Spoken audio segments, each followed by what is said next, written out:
Good morning, Britain. Europe to have its hottest day ever recorded, with temperatures to hit over 50 degrees Celsius. Thousands have been forced to evacuate their homes as wildfires engulf Turkey and the Spanish island of La Palma.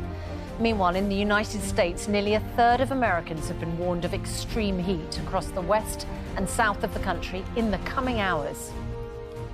And is that timely fuel for the Just Stop Oil protesters after invading the stage during the first night of the proms and then interrupting a live broadcast of Channel 4's The Last Leg? Just Stop Oil are planning to paralyse London this morning during the rush hour. We'll have live reports.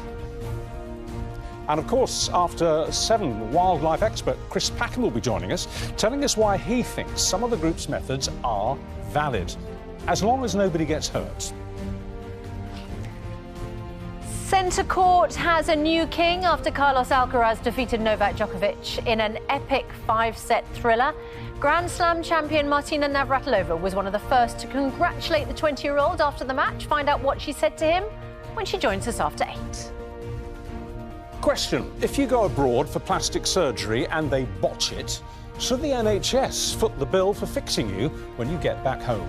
With taxpayers forking out an estimated £1.7 million for corrective plastic surgeries in the last year alone, we discuss this after 8 o'clock.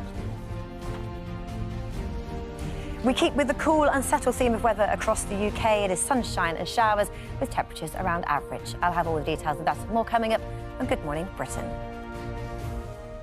Monday, 17th of July, 2023. Live from Television Centre in London. This is Good Morning Britain with Susanna, Reid and Richard Madeley. Good morning, Britain. It's just gone 6 o'clock. Good morning, Hello again. Nice to see Richard you. Madeley. How are you doing? I'm very well. Nice Have to you be been back. anywhere very hot? We were in the south of France, which wasn't as hot as Spain and Italy and Greece, but it was pretty hot. It was about 35, which in old money is about 96, 97. And at night, it was really uncomfortable. I mean, I'm not complaining. You know, it's nice to get some sun and some warmth, but it was exceptional. No, I know. But, of course, in the United States, we have this warning of extreme heat. We've got these wildfires, parts of Spain and Turkey, and it all adds fuel to the fire of the Just Stop Oil protesters. Well, who say this is exactly what we're talking about. You cannot deny, when you see temperatures like this, record temperatures from all time. I mean, going back over 400 or 500 years since records began, you can't deny that they kind of have a point. Yeah, and we're going to talk to Chris Packham about that because he has a new show coming out called Earth, where he looks at climate change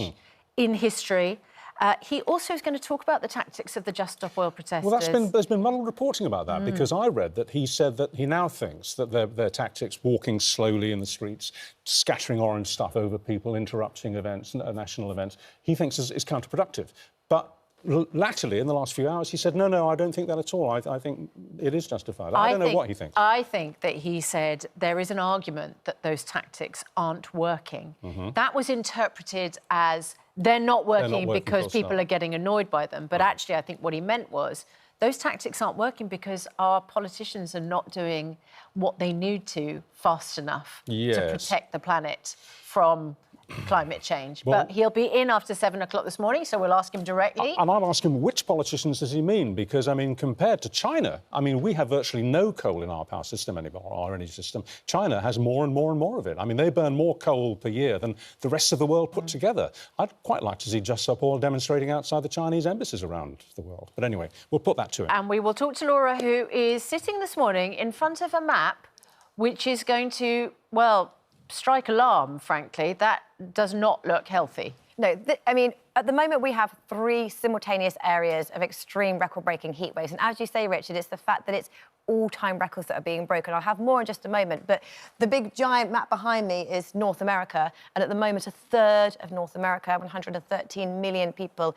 in the grips of a heat wave. Also, China had their hottest day recorded in their history yesterday, smashing the previous record by 1.7 degrees Celsius. Putting the death into Death Valley. I think they're saying there the temperature could get up to 55 centigrade? 57 is the all-time record. Yesterday was 53.3. So this week they could equal or break the highest temperature Earth has ever recorded. And hands up for old money, that's about 130 degrees Fahrenheit. Over 130, yeah. Wow. Oof. Wow. Let us know what you think. Is what's happening right now changing your mind about the climate catastrophe, emergency? Do you have more sympathy with the Just Stop Oil protesters who are threatening this week to have a whole week of action? And they're saying they're going to bring London to a full stop. Yeah, and they're likely to roll into action while we're on air this morning. So we will bring you up to date if that is the case. Or are their tactics simply not working? You don't think that the people that they're targeting are the right people and that there is no justification. It was at the proms last week and also the last leg. For some reason, I'm not sure how protesting on the last leg is going to help, except I suppose... Gets you on the telly. Gets you on the telly. But of course, our main news this morning at 6:06 is that in the States, nearly a third of Americans being warned of this extreme heat across the south and west. Temperature records could be broken in as many as 38 cities, affecting more than 100 million people. Well, meanwhile, the scorching heat wave continues to grip Europe as extreme heat sparked wildfires in Spain, forcing thousands to evacuate. It's feared that temperatures are going to break the record of 48.8 degrees Celsius, and that was measured in Sicily just only 2 years ago this week. They're thinking it's going to get into the 50s. So let's go down now and speak to Nick Dixon, who is in Sicily. Nick, I mean, pretty confident, aren't they, the meteorologists there, that these records are going to be broken? They're going to be smashed?